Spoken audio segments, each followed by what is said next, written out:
বিসমিল্লাহির রহমানির রহিম। আসসালামু আলাইকুম। প্রথমে সবার প্রতি শুভেচ্ছা এবং শুভকামনা জানিয়ে এখন শুরু করছি ঘন নিয়ে। ঘন কি? ঘন কি সেটাই আমরা আলোচনা করব।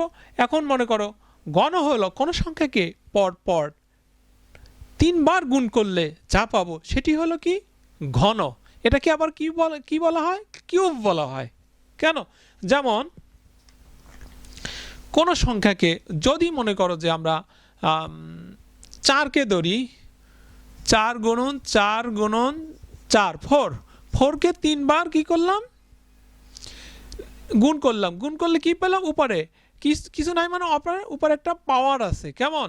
সূচকের নিয়মে কি হয়? পাওয়ারগুলো সব যোগ হয়ে যায়। তাহলে কি হবে? 4 টু দি পাওয়ার 3 বা এটি হলো কি ঘন।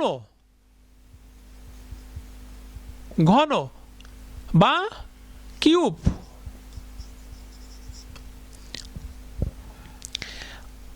5কে যদি এমনই ভাবে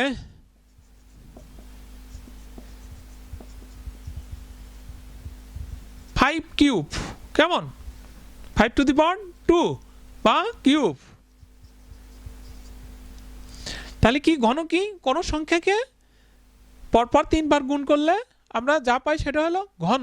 কিন্তু এটার দৈর্ঘ্য, প্রস্থ এবং উচ্চতা আছে। এই যেমন এখানে ঘন কোথা থেকে আসে এখনই দেখাবো। যার কিন্তু দৈর্ঘ্য একটা প্রস্থ, একটা হলো উচ্চতা। যেমন যদি এটা লিখি দৈর্ঘ্য,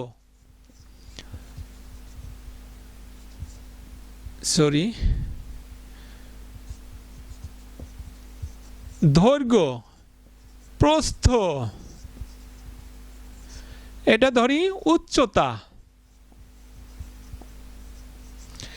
যার দৈর্ঘ্য, প্রস্থ এবং উচ্চতা আছে এবং তিনটেই কিন্তু সমান হতে হবে। তিনটেই কিন্তু সমান হতে পারে।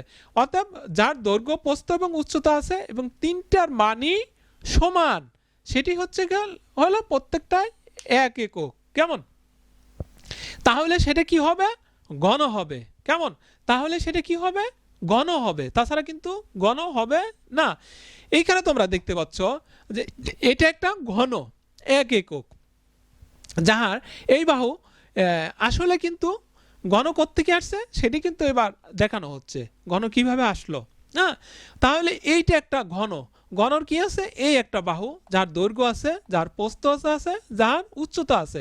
তোমরা মনে করো যে তোমরা লুডো খেলো না? লুডোর গুটি একটা ঘনক, একটা ঘনবস্তু। কেমন? লুডোর গুটি হচ্ছে একটা ঘনবস্তু। মনে করো এইটাই লুডোর গুটি। এরকম লাগছে একটা বাহু কি হয়েছে? দৈর্ঘ্য আছে, প্রস্থ আছে, উচ্চতা আছে। যার প্রত্যেকটা বাহুর দৈর্ঘ্য কিন্তু সমান হতে হবে। তাহলে সেটা হবে কি ঘন। যেমন এ কিউব, এদের সমান, এটা কি করলে গুণ করলে 1 ঘন একক হয়। তখন একটা ঘনক, এটা ঘনক একটা না, একটা ঘনক একক, 1 একক এটা। তাহলে এটা যেমন এক্স গুণন এক্স ইকুয়াল টু, দেখো কিউব হয়ে গেছে, পাওয়ার আছে উপরে 1 এক্স কিউব। কেমন? এটা কিউব হয়ে গেছে। তাহলে এটা একটা কি ঘন। আমরা দেখলাম কি এটা একটা ঘন।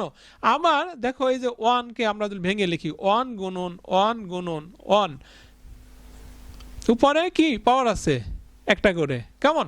তাহলে ইকুয়াল টু আমরা লিখতে পারি 1 কিউব। এটা সমান গুণ করলে আমরা কি পাবো? 1ই পাবো, কারণ এটা 1 কিউব, অর্থাৎ একটা ঘন। এটা ঘন কয়টা আছে? এখানে একটা ঘন আছে। আশা করি এটুকু তোমরা বুঝতে পেরেছো ঘন কিভাবে হলো। তাহলে ঘনক হইতে গেলে কি থাকবে? তাহার দৈর্ঘ্য, প্রস্থ, উচ্চতা থাকতে হবে এবং তাহার মানগুলা, যে মান একই রকম হতে হবে, সেম হতে হবে। এটার মান 1, এটা 1, এটা 1, এটা 1 মিটার, এটা 1 মিটার, এটা 1 মিটার, এটাও এক্স, এটাও এক্স, এটাও এক্স, সেম হতে হবে। তাহলে সেটা কি হবে? ঘন হবে। আবার তোমরা দেখো এই যে 2 কিউব সমান, এটা আমরা ভেঙে লিখি একটু। দেখো 2 গুণন 2 এর উপরে কি কিউব আছে, তাহলে এটা যদি ভেঙে লিখি আমরা 3 বার লিখি, গুণন উপরে একটা করে পাওয়ার আছে, তাহলে কি হলো? এই যে এইভাবে কি হয়েছে? 2 কিউব। এটাকে আমরা যদি করি গুণ আকারে এইভাবে লিখি, তাহলে কত হয়? 2 দুগুণে 4, 4 দুগুণে 8 হয়, 8 হবে। বা এখান থেকে আমরা এভাবে 8 লিখতে পারি। কেমন? এইটা সমান কি হলো 8 হলো কেমন তাহলে এইখানে 8 এই 8টা কি 8 ঘন একক অর্থাৎ তাহলে এখানে দেখতে পারছো কয়টা ঘন আছে এখানে 8টা ঘনক আছে হ্যাঁ তাহলে এখানে কয়টা ঘনক আছে আমরা জানলাম 8টা যেমন এখানে দেখো এখানে 4টা এখানে 4টা আর নিচে 4টা আছে এইখানে পুরো ইয়ের লুডোর গড়ি কয়টা আছে মনে করো এখানে 4টা আছে আর নিচে 4টা আছে 4টার উপর 4টা আছে